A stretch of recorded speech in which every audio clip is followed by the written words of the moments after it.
Young's double slit experiment यही है कि किस तरह से यहाँ से मोनोक्रोमेटिक सोर्स से लाइट आएगी और स्क्रीन में ब्राइट और डार्क स्पॉट बनेंगे। क्वेश्चन ये आ जाता है, मोनोक्रोमेटिक लाइट सोर्स यूज ना करें, अगर हम ऐसा सोर्स यूज कर लें जिसमें सारी वेवलेंथ की लाइट हो तो क्या फर्क पड़ेगा।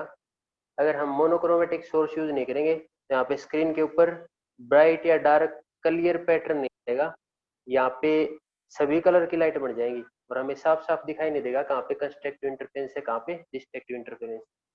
तो यहाँ पे स्क्रीन पे क्लियर पैटर्न देखने के लिए कि कहाँ पे कंस्ट्रक्टिव इंटरफेरेंस है, कहाँ पे डिस्ट्रक्टिव इंटरफेरेंस है, क्लियर देखने के लिए, क्लियर ब्राइट और डार्क देखने के लिए हमने क्या करना पड़ेगा, मोनोक्रोमेटिक सोर्स यूज करना पड़ेगा ताकि एक ही कलर की लाइट आए।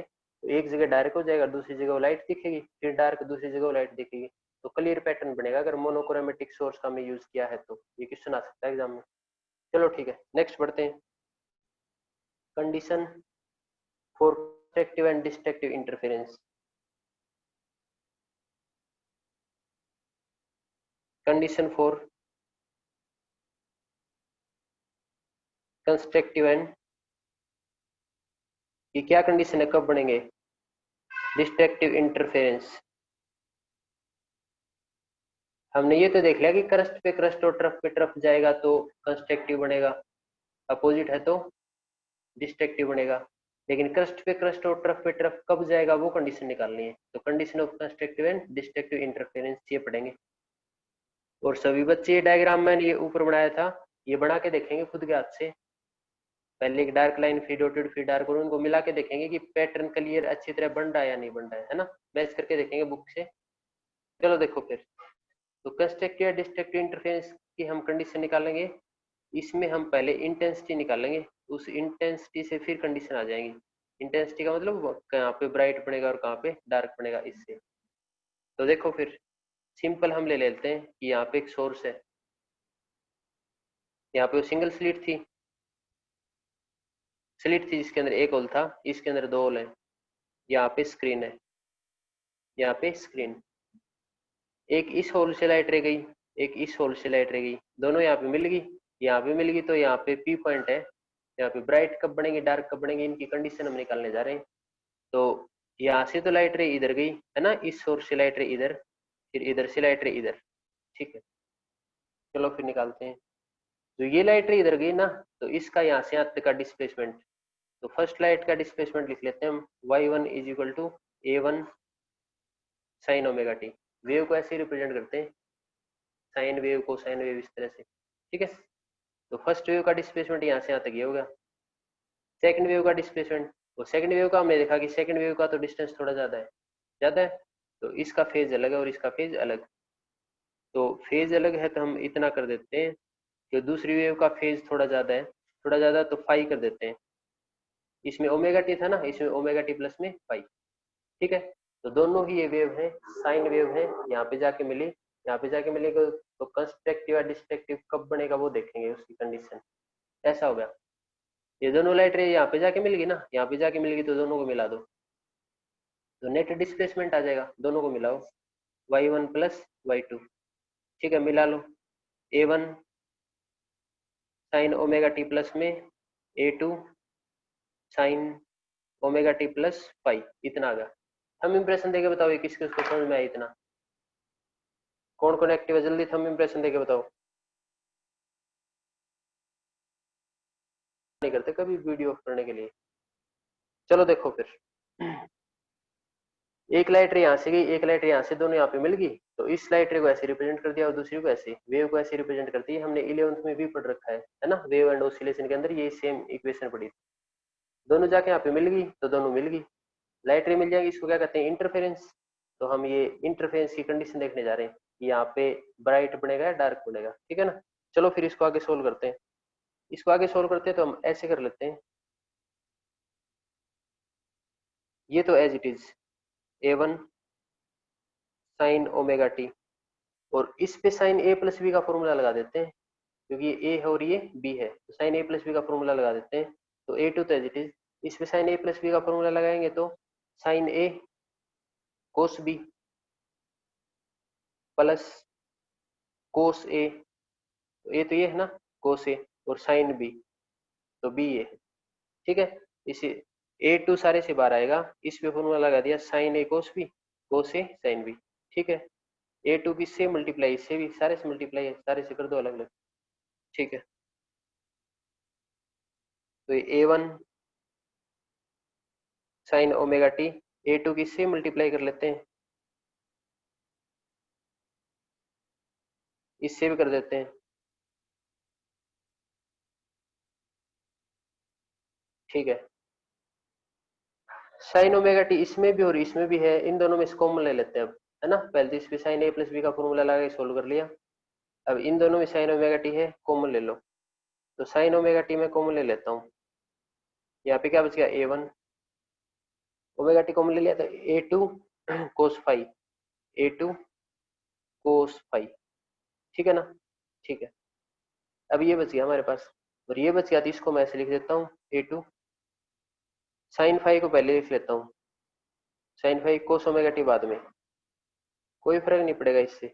इसको इधर कर दो, इसको इधर कर दो, तो कहने का मतलब ये है, इसको इधर और इसको इधर, तो ऐसा आ गया। ठीक है, एडजस्ट कर दिया इधर उधर। क्यों कर दिया, अभी देखते हैं। इसके अंदर साइन ओमेगा टी है, बाकी ये फाई वाला फैक्टर है। इसके अंदर कोस ओमेगा टी है, बाकी ये फाई वाला फैक्टर है।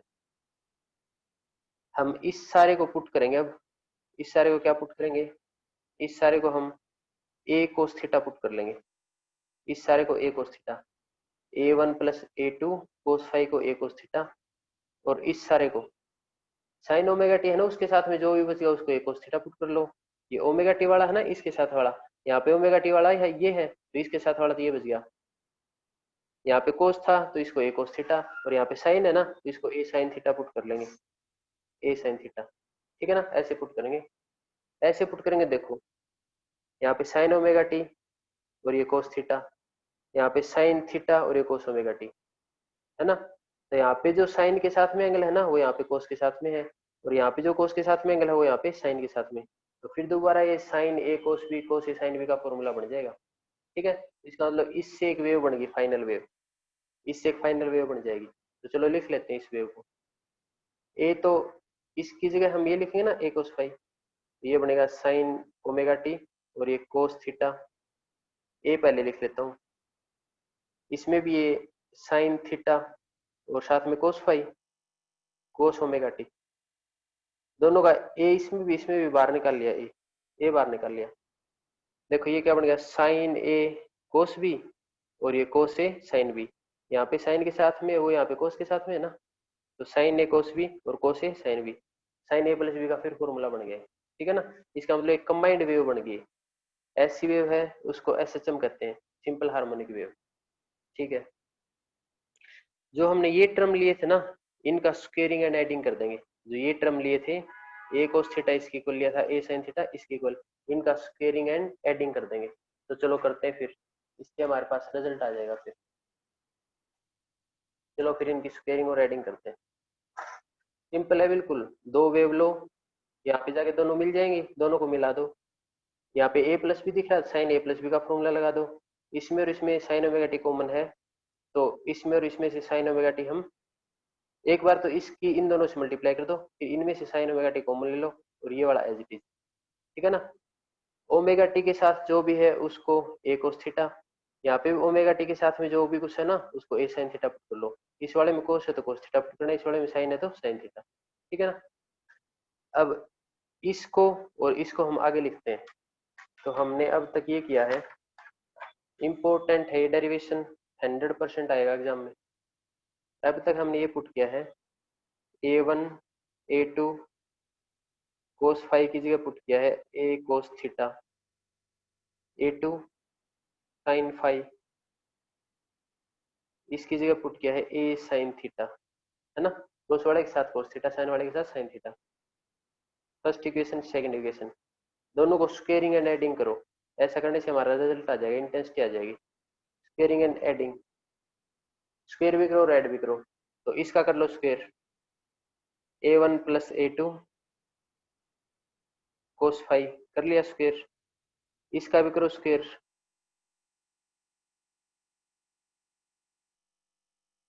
इसका भी स्क्वायर कर लिया, इसका भी स्क्वायर कर लिया, दोनों को एडिंग कर दिया। ठीक है, ऐसे ही इधर आ जाओ, दोनों का स्क्वायर करके ऐड कर लो। दोनों का स्क्वायर करेंगे, इसका भी और इसका भी, तो ए स्क्वायर तो कॉमन आ जाएगा, तो ए स्क्वायर कॉमन आ जाएगा। इनको ऐड कर लो, साइन स्क्वायर प्लस में कोस स्क्वायर, तो इनको ऐड कर लिया, cos square theta plus sine square theta, और ये तो 1 होता है, इसकी value 1, sine square theta plus cos square theta. ये बच गया हमारे पास। इसको आगे और सोल्व कर लो, तो आगे और सोल्व करते हैं। इसको करेंगे तो ए स्क्वायर, इसको करेंगे तो बी स्क्वायर प्लस में 2ab, 2a ये और b ये सारा है, इतना आ गया। और ये एज इट इज पूरे का स्क्वायर है, a2 का भी स्क्वायर है और साइन स्क्वायर थीटा का भी स्क्वायर है, ठीक है। ये तो सारा 1 है, तो 1 का इससे मल्टीप्लाई करोगे तो ए स्क्वायर ही आ गया, ए स्क्वायर ही आ गया, ठीक है ना। इस पे a प्लस बी का होल स्क्वायर का फॉर्मूला लगा के सोल्व कर लिया, ये एज इट इज, ये 1 है तो ये ए स्क्वायर। इसमें देखो कुछ कॉमन है हमारे पास, इसमें से a2 स्क्वायर कॉमन ले सकते हैं, तो हमारे पास आ गया a1 स्क्वायर, यहाँ पे a2 स्क्वायर कॉमन ले लिया, क्या बचेगा cos square plus sine square, और cos square plus sine square उसको हमने लिख दिया 1, तो 1 यहाँ पे लिखेंगे तो कोई फायदा नहीं है, तो मत लिखो। क्या बच गया, अब ये बच गया 2a1 a2 cos theta is equal to बच गया ए स्क्वायर, ठीक है ना। ये एज इट इज, ये भी एज इट इज, इन दोनों में से a2 स्क्वायर कॉमन ले लिया, a2 स्क्वायर कॉमन ले लिया, साथ में क्या बचेगा cos square theta plus sine square theta, वो 1 होता है तो लिखना कोई फायदा नहीं है, तो ये आंसर आ गया, ठीक है। अब हम ऐसे करेंगे कि इंटेंसिटी है ना, वो एम्पलीट्यूड के स्क्वायर के डायरेक्टली प्रोपोर्शनल होती है, इंटेंसिटी और एम्पलीट्यूड के स्क्वायर के डायरेक्टली प्रोपोर्शनल। ये a1 a2 और कैपिटल A क्या है,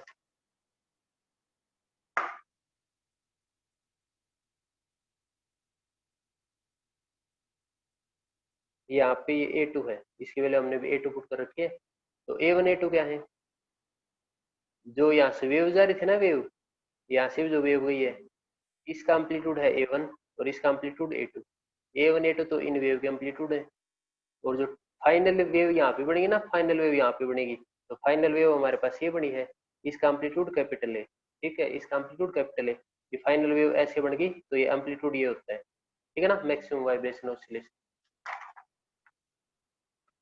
तो जो भी हमने ये लिया था, इनको स्क्वेयरिंग एडिंग किया तो हमारे पास ये रिलेशन आ गया। इस रिलेशन के बाद हम ये करें कि इंटेंसिटी ऑफ एम्पलीट्यूड के स्क्वायर के डायरेक्टली प्रोपोर्शनल होती है, तो हम ऐसा कर सकते हैं, प्रोपोर्शनलिटी का साइन हटाएंगे तो एक कांस्टेंट लगा देंगे, तो इंटेंसिटी का फॉर्मूला बन गया के ए स्क्वायर। ये याद रखना पड़ेगा कि एम्पलीट्यूड के स्क्वायर की डायरेक्टली प्रोपोर्शनल होती है।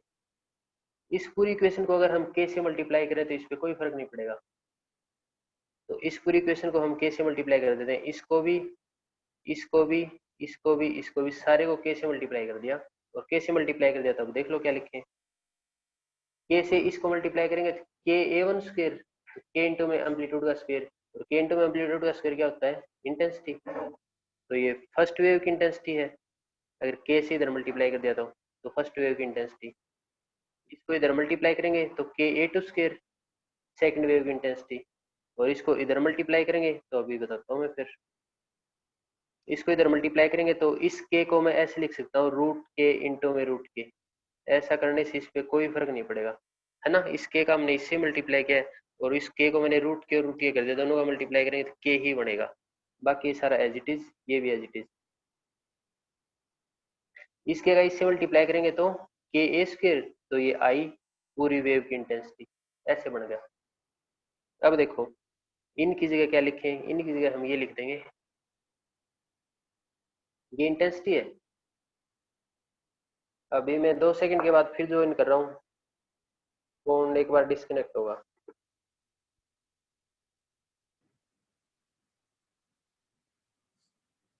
इसमें अब मैं ये देख रहा था कि इसकी जगह क्या लिखें, क्योंकि इंटेंसिटी के ए स्क्वायर होती है, एम्पलीट्यूड का स्क्वायर, के का इससे सभी से मल्टीप्लाई किया तो के का इससे मल्टीप्लाई हुआ, तो के स्क्वायर ये फर्स्ट वेव की इंटेंसिटी है, सेकंड की ये के स्क्वायर तो टोटल वेव की इंटेंसिटी, तो यहाँ पे क्या करें, के का यहाँ पे मल्टीप्लाई करेंगे, तो इस के को मैंने रूट के लिख दिया, क्यों लिखा अभी पता लग जाएगा।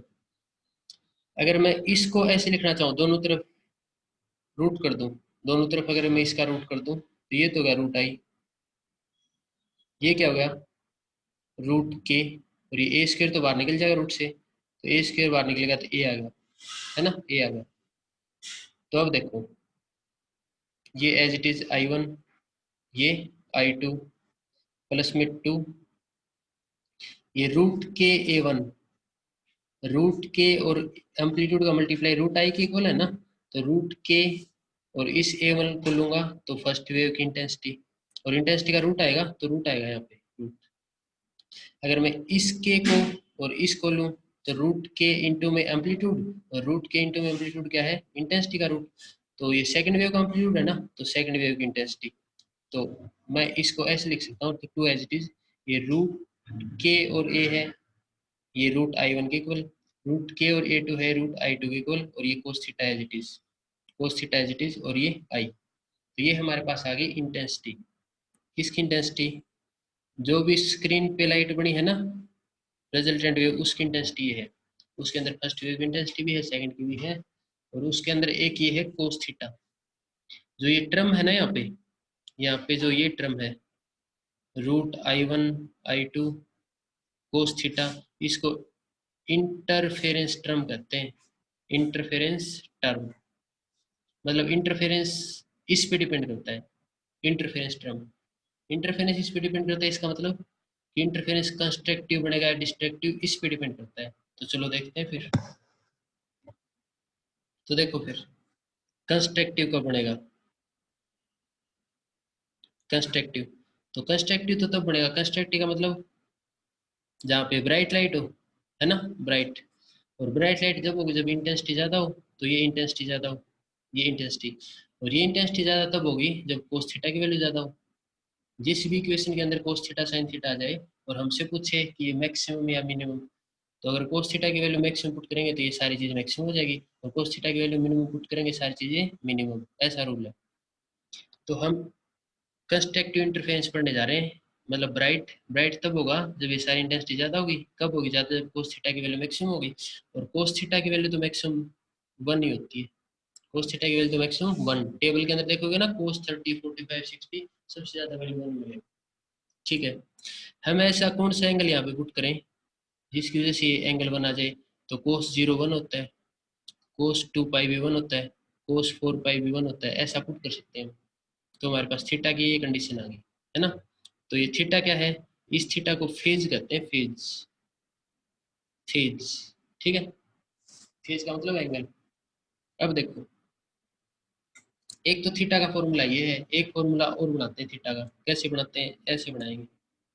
देखो ये एक वेव है, यहाँ से यहाँ तक एक वेव कंप्लीट होगी, इसका पाथ इतना है लैम्डा, है ना, यहाँ से यहाँ तक का डिस्टेंस है, इसको वेव लेंथ कहते हैं। एक वेव कंप्लीट होगी, एक वेव की लेंथ वेव लेंथ, ठीक है। एक वेव कंप्लीट होगी मतलब एक साइकिल कंप्लीट, और एक साइकिल कंप्लीट होता है एंगल कितना होता है 2 पाई 360। तो यहाँ से यहाँ तक एंगल बनेगा 360 2 पाई, यहाँ पे 0, यहाँ पे 180, यहाँ पे 360, ठीक है। तो अब देखो हमने निकालना है एंगल, तो हम कह रहे हैं कि एंगल 2 पाई जब है, जब पाथ लेंथ लेमडा है, तो 2 पाई एंगल कब है, जब पाथ लेंथ लेमडा है ना, पाथ लेंथ लेमडा है। या फिर ऐसे कह सकते हैं कि अगर पाथ लेंथ लेमडा है तो फेज डिफरेंस कितना है 2 पाई, पाथ लेंथ अगर लेमडा है तो एंगल कितना है 2 पाई। तो पाथ लेंथ अगर लेमडा है तो एंगल, एंगल का मतलब फेज, तो इस फेज का डिफरेंस यहाँ पे 0 है और ये 2 पाई है, तीन का डिफरेंस 2 पाई। तो पाथ लेंथ अगर लेमडा है तो फेज डिफरेंस 2 पाई, पाथ लेंथ अगर 1 है तो phase difference 2 pi by lambda, और पाथ डिफरेंस अगर p है, p का मतलब हम यहाँ पे पूछना चाहते हैं कि ये पाथ डिफरेंस है, या फिर यहाँ पे पूछना चाहते हैं ये पाथ डिफरेंस, कोई भी पाथ डिफरेंस। तो पाथ डिफरेंस अगर लैम्डा है तो फेज 2 पाई, पाथ डिफरेंस अगर 1 है तो 2 पाई अपन में लैम्डा, ये नीचे चला जाता है, और पाथ डिफरेंस अगर p है तो फेज डिफरेंस ये p का इससे मल्टीप्लाई हो जाएगा। तो ऐसा तो मैथ में पढ़ रखा है, 2 पाई अपन लैम्डा इंटू में p, तो p का मल्टीप्लाई हो गया, तो ये हमारे पास फेज आ गया। फेज का मतलब ये एंगल, तो हमारे पास ये एंगल आ गया फिर। तो बुक के अंदर सीधा लिखा मिलेगा कि फेज डिफरेंस का फॉर्मूला होता है 2 पाई बाई लैम्डा इंटू में पी, और पी क्या है, पाथ डिफरेंस, ये बड़ा पाथ, ठीक है। तो पाथ डिफरेंस अगर लैम्डा है तो फेज 2 पाई है, लैम्डा है तो 2 पाई, 1 है तो 2 पाई बाई लैम्डा, और ये पाथ बीच का कोई पाथ पी ले लें, पी है तो फेज डिफरेंस 2 पाई अपन में लैम्डा इंटू में पी मल्टीप्लाई कर देंगे, तो फेज डिफरेंस इतना है। ठीक है ना। तो अब इन दोनों को हम कंपेयर करेंगे, तो चलो कंपेयर करते हैं। हमारे पास फाई की फेज की दो वैल्यू आ गई। एक तो फेज की वैल्यू आ गई 2 पाई/λ इंटू में पी, और एक ये वैल्यू आ गई 0, 2 पाई, 4 पाई, है ना, ये आ गई। ठीक है, अब इनको कंपेयर कर लेते हैं। लेफ्ट हैंड साइड इक्वल है तो राइट हैंड साइड भी इक्वल है, तो इसको एक बार इसके इक्वल, इसको एक बार इसके इक्वल, इसको एक बार इसके इक्वल, चलो निकालते हैं। इसको एक बार इसके इक्वल पुट करते हैं, तो 2 पाई/λ, बस 1 मिनट का और रहता है, सभी एक्टिव होकर बैठ जाओ, 1 मिनट का और रहता है। देखो, इसको इसके इक्वल पुट कर लेंगे, लेफ्ट हैंड साइड इक्वल है तो राइट हैंड साइड भी इक्वल, तो कर लो इक्वल पुट। सारे को इधर ले जाओ, पी इधर रखो, सारे को इधर ले जाओ, पी को इधर रखा तो सारे को उधर ले गए तो 0 आंसर आ गया, है ना, सारे उधर ले गए तो 0, पी की वैल्यू 0। फिर इसको इसके इक्वल पुट करो, 2 पाई/λ पी, इसके इक्वल पुट करना है 2 पाई, 2 पाई से 2 पाई कैंसिल, लेमडा इधर ले जाओ, तो पी की वैल्यू आ गई लेमडा। फिर इसको इसके इक्वल पुट करो, पाई से पाई कैंसिल, 2 से इसको काटेंगे तो यहाँ पे 2 आ गया, है ना, 2, इसको इधर ले जाओ तो 2 लैम्डा हो गया, पी की वैल्यू 2 लैम्डा।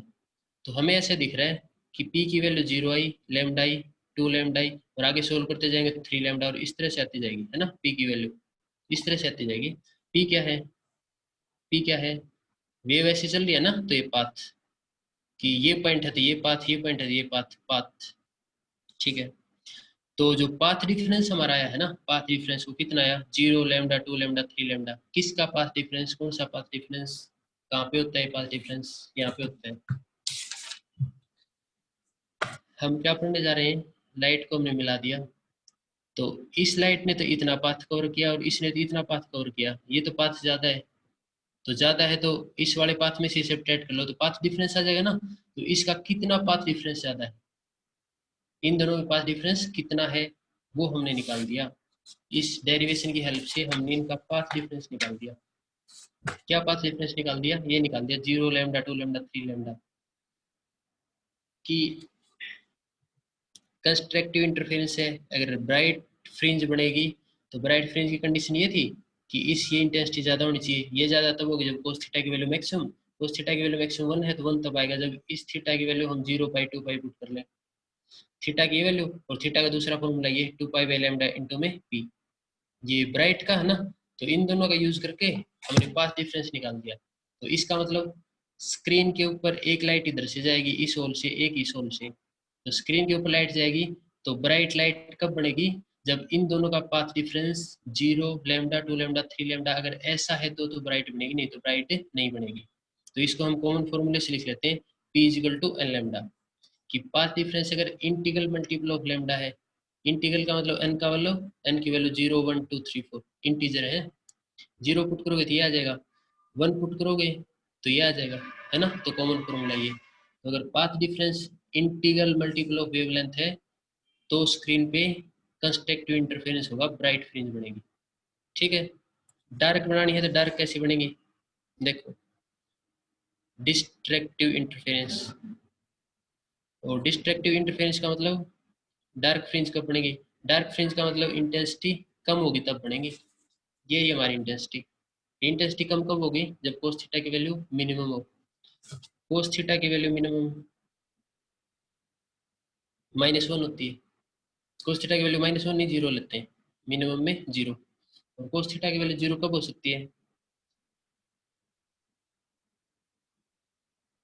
मिनिमम लेनी है 0 नहीं, क्योंकि डिस्ट्रक्टिव इंटरफेरेंस पढ़ रहे हैं, डार्क फ्रिंज, डार्क का मतलब इंटेंसिटी मिनिमम, तो इसकी वैल्यू मिनिमम -1, ठीक है ना, -1।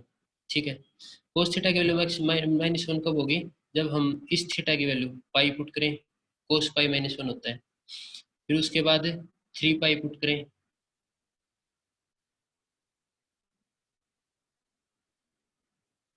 पाई के बाद 3 पाई, इसके बाद 5 पाई, इस तरह से अगर पुट करेंगे तो इसकी वैल्यू है वो -1 आएगी। ठीक है, तो थीटा की एक वैल्यू ये आ गई, और दूसरी थीटा की वैल्यू कौन सी है, 2 पाई/λ इंटू में पी, दूसरी थीटा की वैल्यू ये है 2 पाई/λ इंटू में पी। ठीक है ना, तो लेफ्ट हैंड साइड अगर इक्वल है तो राइट हैंड साइड भी इक्वल है, इनको भी ऐसे कंपेयर करेंगे, तो इसको इससे कंपेयर कर लो, 2 pi by lambda P is equal to pi, pi से पाई काट दो, इसको इधर ले जाओ, तो पी की वैल्यू आ गई लेमडा ऊपर 2 नीचे लेमडा बाई 2। फिर इन दोनों को कंपेयर कर लो, लास्ट पॉइंट है, इन दोनों को कंपेयर करेंगे तो ऐसा आ गया, पाई से पाई काट दो, इसको इधर ले जाओ, इसको इधर ले जाएंगे तो पी की वैल्यू आ गई ये इससे मल्टीप्लाई 3 लेमडा 2 नीचे, ऐसा आ गया। तो लेमडा बाई 2, 3 लेमडा बाई 2 इस तरह से आ गया है ना। तो पाथ डिफरेंस डिस्ट्रक्टिव केस में पाथ डिफरेंस कैसा आ गया, लेमडा बाई 2, 3 लेमडा बाई 2, और इस तरह से फिर 5 लेमडा बाई 2 आगे आ जाएगा, 5 है ना, तो 5 लेमडा बाई 2 सोल्व करते हैं। और इसका भी हम स्टैंडर्ड का फॉर्मूला बना लेंगे, जैसे इस तरह से था ना तो उसका फॉर्मूला एन लेमडा बन गया था, तो इसका भी फॉर्मूला बना लेंगे। और इसका अगर हम स्टैंडर्ड का फॉर्मूला बनाएंगे तो इस तरह से बन जाएगा 2n प्लस 1 लेमडा बाई 2। तो सबसे पहला कौन सा, लेमडा बाई 2, तो अगर n की वैल्यू 0 पुट कर देंगे तो ये 0, इसकी से मल्टीप्लाई करेंगे लेमडा बाई 2 है ना, तो ये n इंटीजर है जिसकी वैल्यू 1 2 3 4 है। तो डिस्ट्रक्टिव इंटरफेरेंस कब होगा, जब पार्ट डिफरेंस है वो लेमडा बाई 2, 3 लेमडा बाई 2 या फिर 5 लेमडा बाई 2, या फिर ऐसे कह सकते हैं, यहाँ पे तो इंटीग्रल मल्टीपल था ना, इंटीग्रल मल्टीपल, और यहाँ पे क्या होगा, यहाँ पे ओड मल्टीपल कहेंगे हम, ओड मल्टीपल, क्योंकि ये n है तो इंटीग्रल मल्टीपल, और इसमें एक 1 और ऐड कर दिया तो ओड मल्टीपल हो गया। तो odd integral multiple of wavelength है, तो फिर इंटरफेरेंस कैसा बनेगा, डिस्ट्रक्टिव इंटरफेरेंस। ठीक है, तो ये सारी कंडीशन थी, वेरी वेरी इंपॉर्टेंट टॉपिक है। यंग्स डबल स्लिट एक्सपेरिमेंट में ये इंटेंसिटी निकालनी आ सकती है एग्जाम में, उसके बाद एक कंडीशन निकालनी आ सकती है कंस्ट्रक्टिव इंटरफेरेंस कब बनेगा, डिस्ट्रक्टिव कब बनेगा। ठीक है, न्यूमेरिकल आ सकते हैं इस पे, वेरी इंपॉर्टेंट टॉपिक है ये फॉर्मूला भी। ठीक है, तो ये करना आज, यहाँ तक किसी को कुछ पूछना हो तो बताओ।